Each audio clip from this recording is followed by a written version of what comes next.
I had a random memory from earlier today that Anark responded to this comment that I made over 2 years ago in this video called Anark Responds to Anarcho-Capitalists. And I thought it'd be fun to make some content out of it, so let's go. So a lot of them fit into this category of comment. This one here is by someone who calls themselves the Schizoid Man. And they said, it's oxymoronic and paradoxical to be against all hierarchies. In order to shut down a voluntary hierarchy, you need to establish a coercive hierarchy. Nor does this convo matter, really. What matters is the content of an ideology. Call me a fake anarchist, I'm still correct. So, first I'll just say that yes, anarcho-capitalists are fake anarchists. That's obviously the case, and it's pointed out why within the video, and really emphasized here. I mean, you can see that anarcho-capitalists aren't anti-hierarchy, which means they aren't anarchists. It's that simple. Everyone within the comments agrees. They are pro-hierarchy. They are just pro-hierarchies that are enforced through private property and the violence of private property owners.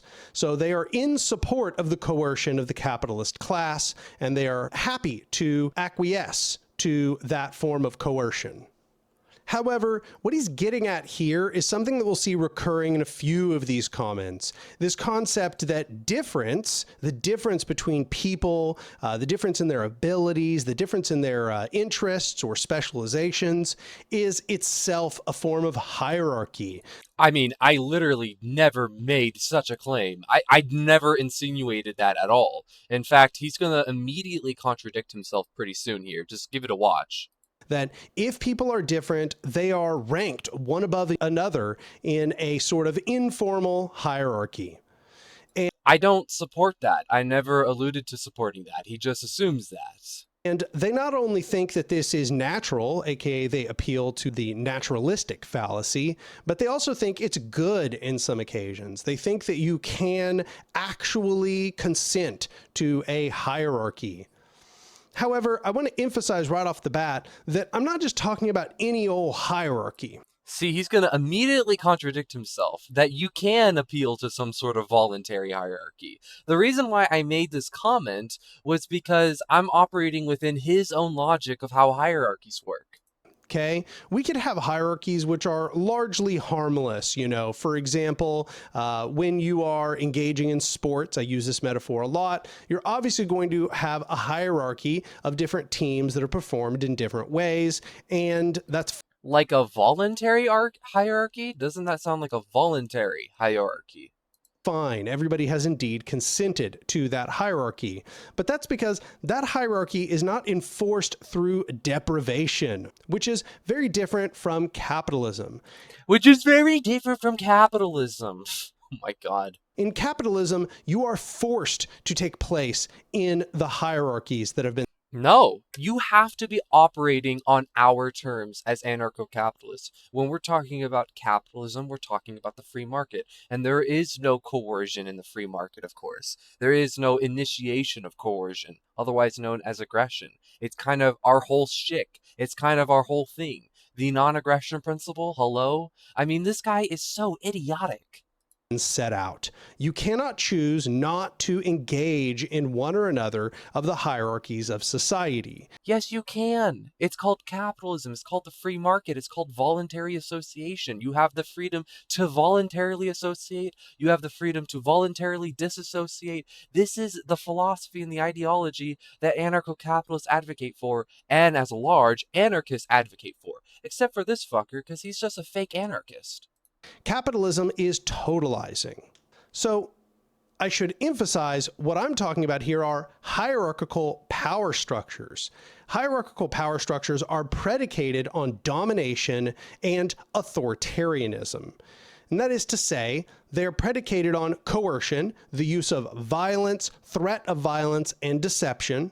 And they're predicated on monopolization of power. That is to say, they place power within the hands of a narrow group of people, and that narrow group of people are the ones that get to determine how that force of domination is used. So let's get this straight. Let's just have this as a conclusion. He already admits there are such things as voluntary hierarchies. He does admit there are such things as coercive or aggressive hierarchies that he just established. I'm saying that it's oxymoronic and paradoxical to be against all hierarchies, because in order to enforce the shutdown of a voluntary hierarchy, you need to establish a coercive hierarchy. Like, he accepts all these premises, so what is he arguing against? Why is he arguing against me? You already accept voluntary hierarchies exist. You already accept coercive ones exist. We already accept the coercive ones are bad, and the voluntary ones are good. So who are you arguing with? These are the idiots that run the left side of anarchism, that run the anarcho-communism. Anarcho-communism is a joke. It has failed spectacularly. When we point to examples of free market anarchism at work, it's always a huge success. You look at the Republic of Caspia, it was a huge success. You look at Acadia between 1655 and 1755 in Canada, it was a huge success. You look at Catalonia, it was an absolute tragic failure of totalitarianism, thanks to the ANCOMs, thanks to retards like this guy. So, in this sense, no ANCAP should actually be pro hierarchical power structure. It is antithetical to their professed beliefs that they are against coercion. But you might be saying, well, then what's the issue here? The issue is that they think that the capitalists and the domination that the capitalists have over the masses of people is itself voluntary because we can choose whether or not we work for the capitalists. What the capitalists? Because when we're talking about anarcho-capitalism, when we're talking about capitalism from the perspective of the Austrian method, or we're talking about it from the perspective of what anarcho-capitalists treat the word capitalism to be, they believe in a system that is about voluntary association and voluntary hierarchies, if you want to even call it such a hierarchy. If you look down at the comment section below, I even made a post that I said, I'm the first guy from the video. I just want to say that there are some semantical issues that I have, and that I want to define hierarchy in such a sense that there can be no such thing as a voluntary hierarchy. And I feel the same thing towards the term capitalism. But that's just a semantic issue. The actual content of the ideology, like what I mentioned here, is what really matters. And that you're trying to attribute that anarcho-capitalists love the domination of capitalists in our modern economy, when no anarcho-capitalist appreciates our modern economy. They're not aligned or allied with the modern economy. All anarcho-capitalists envision an economy that has pretty much never existed on an international scale before. Envision a world that has never existed before. So we're not advocating for the current property norms that are arbitrarily established and titled by government. We advocate for a natural and organic libertarian social and property right order, where property rights emerge naturally out of the homesteading of free individuals appropriating land and natural resources, mixing it with their labor to appropriate it as their own property. These are Lockean terms. This is a Lockean philosophy right here. It's a bunch of fucking nonsense. This guy has literally no idea what he's talking about. He's just a fraud, basically. Now, I'm not going to rehash this argument. In fact, if you'd like to see me address the argument originally, you can just go back to the Anark abridged video this person is responding to. I point out in pretty considerable depth how, in fact, there is no way that this can be a consenting hierarchy. And a big part of this is that the hierarchy at play here is one which, if people do not engage in that hierarchical power structure, they will be deprived of the basic amenities of life. They will not be able. This is just not even true. He's just throwing shit at the wall. He has nothing against us. He's just a retard. He knows nothing. That's not true at all. He's just saying shit. And that's basically what he does in the original abridged video, which maybe we can look into some of it in this video, but it'll just be a bunch of more and more of this kind of nonsense. To eat, they will not be able to drink, they will not be able to have shelter. Capitalism is a totalizing phenomena. This guy is an enemy of anarchism. Let's go check out this video.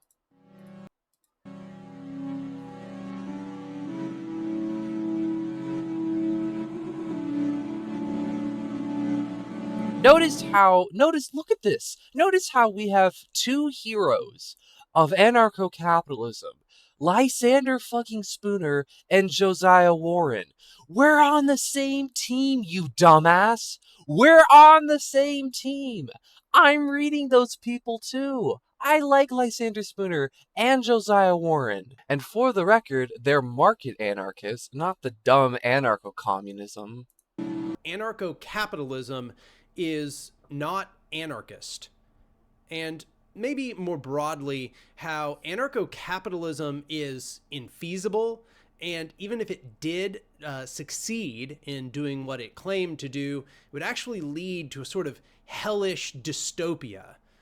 And the reason why that I've chosen this topic here is because I'm sort of surprised the degree to which anarcho capitalism, quote unquote, or American libertarianism, as it might sometimes be called, has entered the conversation about anarchism to such a prolific degree. Or I guess should say that I'm not surprised.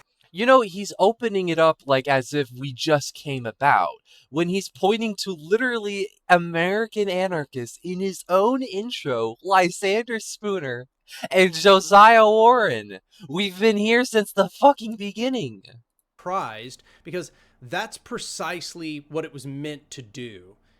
It was meant to sort of obscure the conversation about anarchism. It was meant to inject an ideology which is directly, diametrically opposed to anarchism.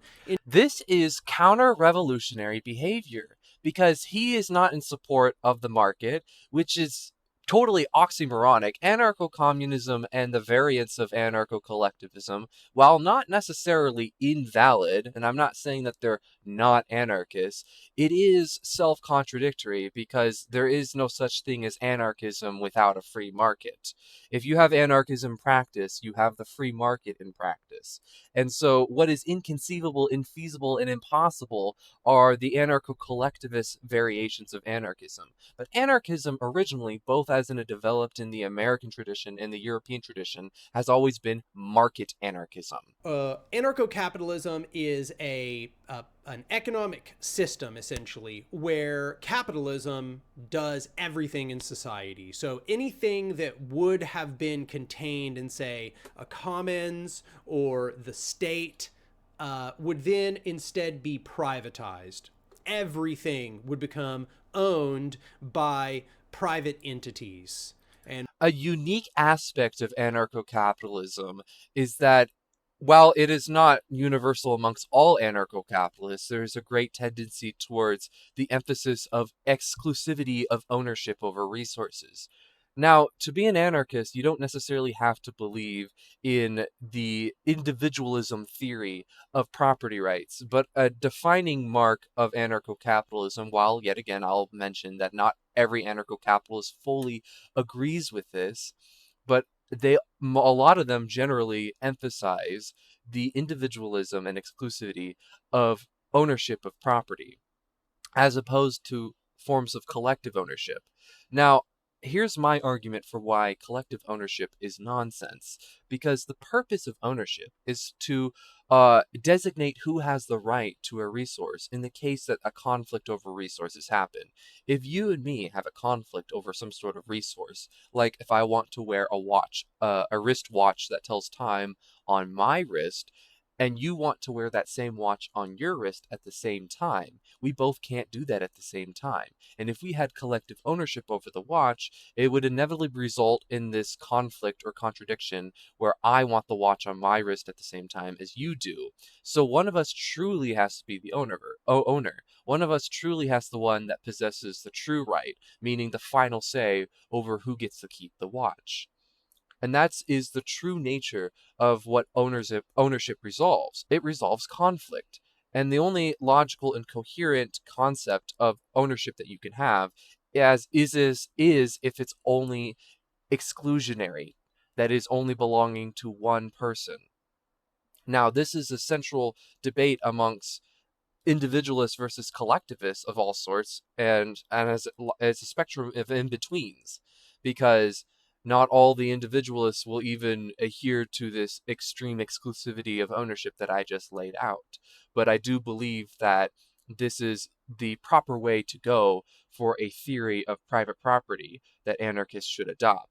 Because being an anarchist does not necessarily entail a certain property norm ethic that you had to adhere to. Anarcho capitalism is a subset of anarchism that believes in a certain uh, ethical framework of how property right works. Even Proudhon, with his legendary saying, property is theft, had a property ethic because he made the distinction between property as in declared and decreed by states, which is what he meant by property is theft, because what he meant was the property that was declared and decreed by states and granting special privileges to landlords and capitalists at the time. Historically, that has been going on in Europe with feudalism, as opposed to real property that is possessed and homesteaded by individuals by mixing their land and labor. And in that sense, Proudhon was correct. Property is theft. And any anarcho capitalist who is educated and who actually reads theory would know this. And they would even support that property is theft because we know what Proudhon meant by property, which we could call fiat property. If you want a reformed version of the Proudhonian phrase property is theft, I like to say fiat property is theft. Like fiat money. Fiat money is not hard money, it's not real money. We'll get to what they mean by private entities here in just a moment, but the idea is that they claim to be anti statist. So, what they conceive anarchism as being is just no state. So, they don't think it has any other qualities. They think It's just not literally not even true. The other quality that you're forgetting is called the non-aggression principle, our entire ethical framework of how we even reached to the conclusion of anarchism. We only reached the conclusion of anarchism because it is naturally emerging out of the non-aggression principle. The non-aggression principle necessarily entails a free society from that racketeer organized crime that we call government. it just means statelessness or a lack of government. Okay. So I guess the first thing I should address is to say that that is false. That is not what anarchism is. That's a I completely agree. Anarchism is not just statelessness. It is clearly illustrated by many anarchists, including, I want to say that Benjamin Tucker, I would say, was a prime inspiration for where the word aggression comes from anarcho capitalists. Why anarcho capitalists identify the evils of the state as aggression, which I think we can mainly attribute to Benjamin Tucker, who loved to use the word aggression a lot. In fact, one time I believe he said that simply anarchism as a philosophy is the belief that aggression is wrong and evil. And that's it, which is perfect. That's called the non-aggression principle. That's what we believe in. So it's not even just about the state. It's about all forms of aggression that is wrong. Anytime that anyone hurts another individual or frauds another individual or extorts another individual or enslaves another individual or abuses another individual, etc., etc., etc., any form of aggression, we can confidently say as wrong and criminal, which includes the state. component of anarchism. Anarchism is opposed to the state. And you'll find lots of descriptions about anarchism being opposed to government, you might say. So that is a component of anarchism, but that is not exhaustive of what anarchism is. Anarchism, really more formally in a historic sense, is actually opposition to relations of domination. This is the way that you might have found it stated in a lot of anarchist theory that characterized the foundational theory of anarchism. The opposition to domination, that is to say, of one group of individuals or one individual subjugating another, forcing another individual to be obedient to that dominating individual. As Benjamin Tucker, the American anarchist from the 1800s, rightfully pointed out, we would call this aggression. Funny, that word. You must have heard it from anarcho-capitalists, maybe. I don't know. Do you pay attention, Anarch? Anarchism is in opposition to those sorts of relations. And as it developed forward, I would say that it could be more properly stated as an opposition to all hierarchical power structures. That is to say, all of those structures that are constituted through human interaction and ownership and social principles such as law and the means of production, ownership over the means of production and the distribution of goods from those means of production, being controlled by a narrower and narrower group of people. That is to say, a process of centralization of power, centralization of decision making. That is what the anarchist opposes. The anarchist seeks to destroy hierarchical power structures and replace them with structures of mutuality and libertarianism. That is to say, distribution of power among the people. Yeah, here's the confusion. When he says libertarianism, the philosophy of libertarianism is the creed of non-aggression, that the initiation of force or threats of force is criminal, and that specifically means the initiation of conflict. If someone is a first comer to a resource, that they have taken resources naturally emerging from nature, and they appropriate it for their own uses, a later comer who then comes to infringe upon that process is what we would call an aggressor. See how robust this ethical principle is, and see how his nonsense, without any of this non-aggression framework, results him in saying that libertarianism is when you distribute power to make it more decentralized, when the problem is that having power over people is wrong. So it wouldn't be a distribution of power, it would just be the elimination or abolition of power, power over people specifically. No, socialization of the means of production. The Socialization of the means of production. So when anarcho-capitalists advocate for a free and voluntary society, and they call it true capitalism, that's not okay because they're using the word capitalism. And capitalism is like the currently existing economic order, which is bad. And they're bad because they use the word capitalism. But when he says socialization, oh, that is not in association with Stalinism. That is not an association with Mao. That is not an association with Marxists. It's not in any of that. It's just voluntary association. You see, I'm not dumb. I am also aware that at the beginning of the video with the intro with Lysander Spooner and Josiah Warren, that not only did they believe in market anarchism, they also believed in what they called socialism. Their form of market anarchism is what they also called a form of socialism. And I'm not dumb. I'm not dumb. If they talk about socialization of the means of production, I am fully aware that someone like Lysander Spooner or Josiah Warren would be talking about a free society. I'm not dumb. So why are you dumb when you're trying to critique anarcho-capitalists and you have literally no idea what we believe in? Well, it's because you're dumb. That's why. abolition of the rule of law and its replacement with free agreement and mutual aid. So that's what anarchism is, even if you go back to its very roots. So let's talk a little bit about why that's the case. Anarchism, you might say, kind of has two starting points. The first, in a historic sense, could be said to root to Stirner. And Stirner wrote Oh, I don't want to watch this video anymore. He's not even an anarchist. Anyone who advocates that Max Stirner is involved in any way in the tradition of anarchism in a positive sense, they're a retard. Max Stirner has been a complete and utter tragic consequence upon anarchism and its tradition, to the point where Max Stirner and his philosophy led Benjamin Tucker out of the philosophy of anarchism.